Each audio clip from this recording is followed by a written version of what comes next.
Happy Friday, traders. It's 8:02 a.m. on Friday, the 8th of February, 2019. Thanks for joining me again. We're a week into February already.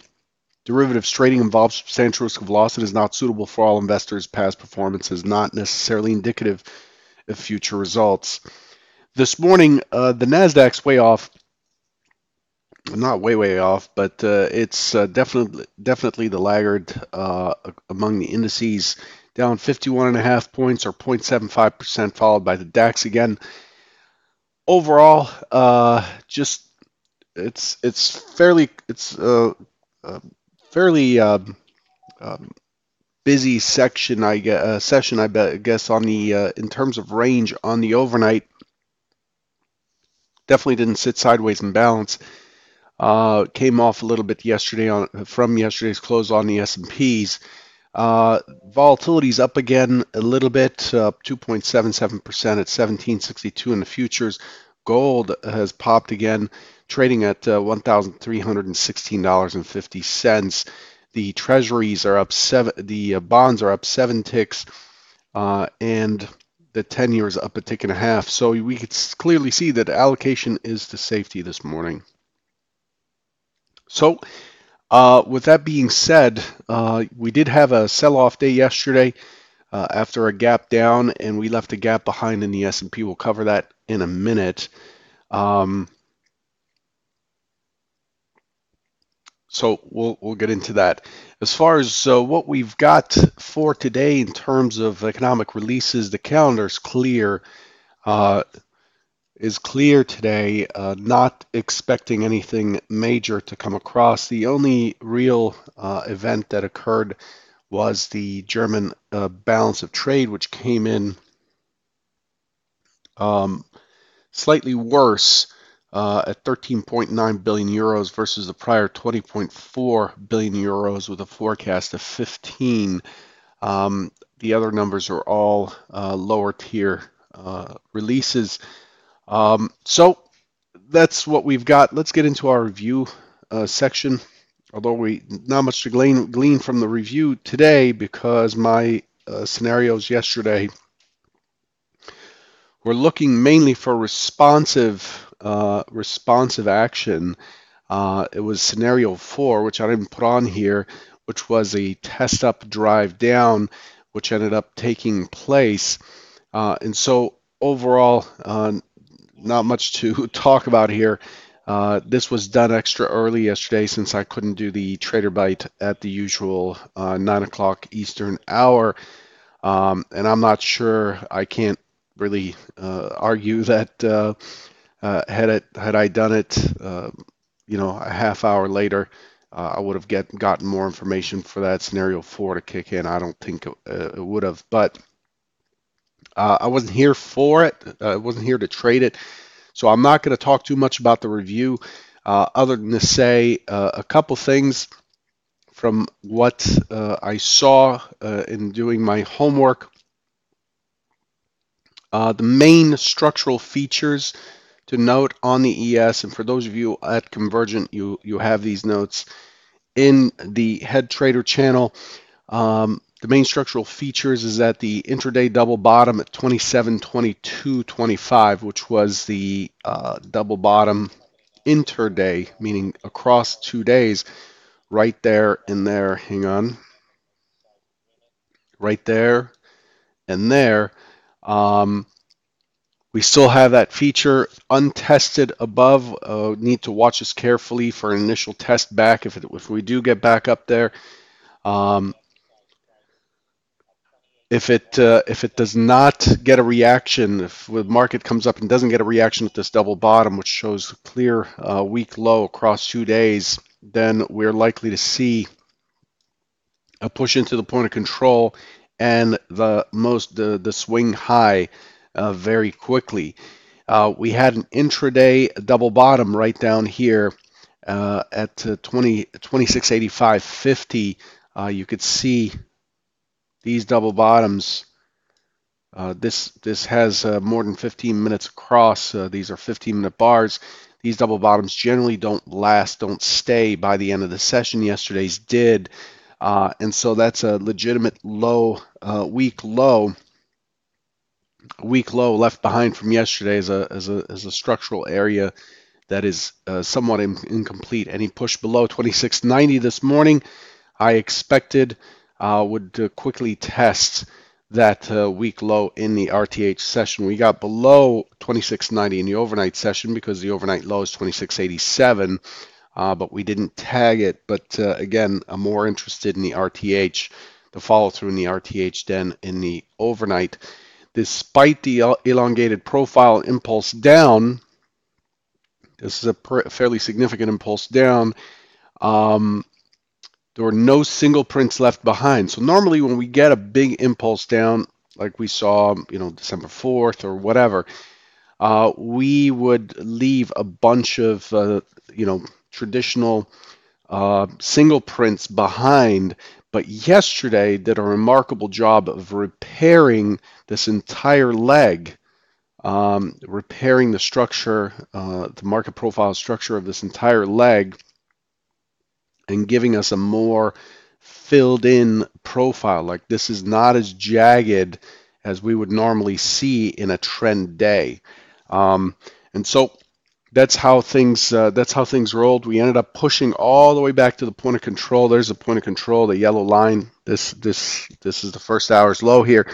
We pushed all the way back to the point of control, and that also registered as the overnight high before sellers stepped back in. So what is the bottom line here? Uh, the bottom line is that we are dealing with an auction that's very orderly, and we can do something with that. Here's what happened overnight. We reopened. We right where we closed, of course, and then we have fallen off since then. Have stayed under the point of control. Inventory's 100% short. The overnight inventory is 100% short. Why is this scale messed up? Let's see. 67%. The overnight price inventory is 100% short with a fairly weak low. The profile appears to want to be balanced, but isn't. And the volume overnight's 218,000, which is which is in line with the prior days overnight, but also higher than what we've had for the earlier this week. Remember, China's closed this entire week, so volume's been relatively light on most days. Yesterday, we had really good volume, 1.64 million. And so what this looks like to me is it looks like it is not likely to be done exploring lower to look for those buyers. That's how this entire narrative looks like. We have rolled over in the overnight. We tested up. We rolled over in the day with a little more aggression, pulled back, and we are rolling over in the overnight again. So it doesn't appear to have found really strong buyers, and even in yesterday's session, as I said, it did so after a weak double bottom before turning up. Give me 1 second, please.